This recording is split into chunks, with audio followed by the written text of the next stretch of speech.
एक गांव में एक आदमी रहता था जो बहुत बूढ़ा हो चुका था, जिस वजह से उसे कम दिखाई देता था और बहुत कमज़ोर हो गया था।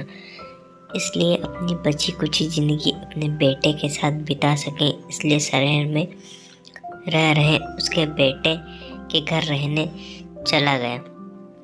बेटा एक शहर के छोटे मकान में रहता था। मकान तो उसका छोटा था, लेकिन उसके अंदर जो चीज़ें थी वह महंगी थी।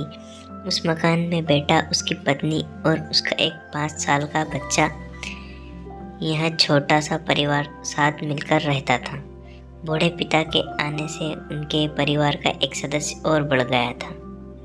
यह पूरा परिवार रोज़ सुबह शाम डाइनिंग टेबल पर साथ में खाना खाया करता। बूढ़ा पिता अपनी कमजोरी के चलते हमेशा खाने की चीज़ें नीचे गिराता रहता और कई बार कांच के बर्तन भी टूट जाया करते थे। कुछ दिनों तक तो बहू और बेटे ने यह सब सहन किया, लेकिन बाद में वे दोनों बूढ़े की ऐसी हरकतों से चिढ़ने लगे।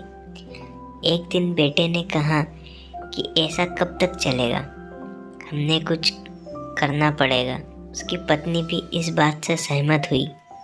अगले दिन बेटा कहीं से एक पुराना मेज़ लेकर आया और घर के एक कोने में उसे लगा दिया और अपने पिताजी से कहा कि आप यहीं पर बैठकर खाना खा लिया कीजिए। उन्होंने एक लकड़ी का बर्तन भी बनवाया जिसमें वे अपने बूढ़े बाप को खाना देने लगे।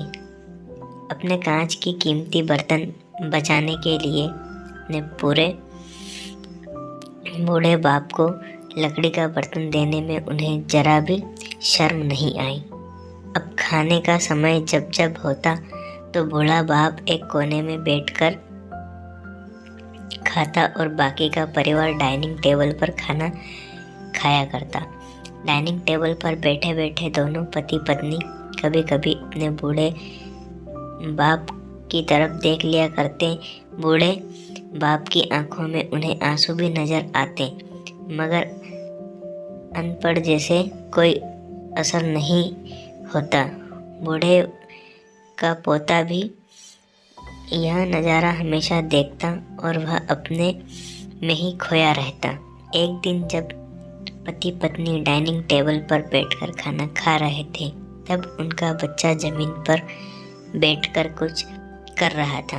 उन दोनों ने बच्चे के हाथ में लकड़ी का टुकड़ा देखा, लेकिन उन्हें कुछ समझ में नहीं आया कि बच्चा लकड़ी के टुकड़े के साथ क्या कर रहा है।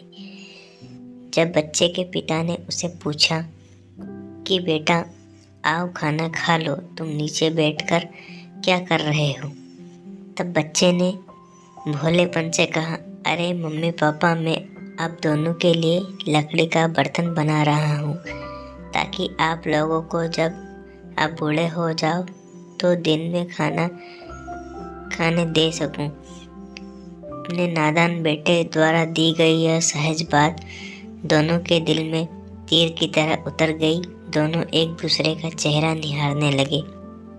बिना कुछ कहे ही दोनों की आंखों में पानी आ गया और उन्हें अपने भविष्य की किताब अपने आप को के सामने खुलती हुई नज़र आई। उन्हें समझने में ज़्यादा देर नहीं लगी कि अब उन्हें आगे क्या करना पड़ेगा। अगले दिन कमरे के कोने से वह पुराना मेज़ हट गया और अब बूढ़ा पिता और बाकी परिवार के साथ मिलकर फिर से खाना खाने लगे। बूढ़े की कमजोरी की वजह से हो रही गलतियाँ भी अब किसी को चिढ़ाती थी। दोस्तों, यह कहानी हमें बताती है हर वह पत्ता जो आज हरा है वह कल सूखेगा और डाली से नीचे भी गिरेगा। इसलिए हमें अपने बड़े बूढ़ों का हमेशा ख्याल रखना चाहिए और हमें हमारे माता पिता और बुजुर्गों के साथ वैसा ही व्यवहार करना चाहिए जैसा हम चाहते हैं कि हमारे बूढ़े होने के बाद हमारे बच्चे हमारे साथ करें। दोस्तों, आपको यह हार्ट टचिंग स्टोरी कैसी लगी कमेंट करके ज़रूर बताइएगा। अगर अच्छी लगी तो आप अपने दोस्तों और परिवार के साथ इसे शेयर कर सकते हैं, और ख़ास करके ऐसे लोगों के साथ ज़रूर शेयर कीजिएगा जिनका व्यवहार बड़े बूढ़ों की तरफ अच्छा ना हो। अगर अपने माता पिता से प्यार करते हो इस वीडियो को लाइक और चैनल को सब्सक्राइब जरूर से कर दीजिएगा। धन्यवाद।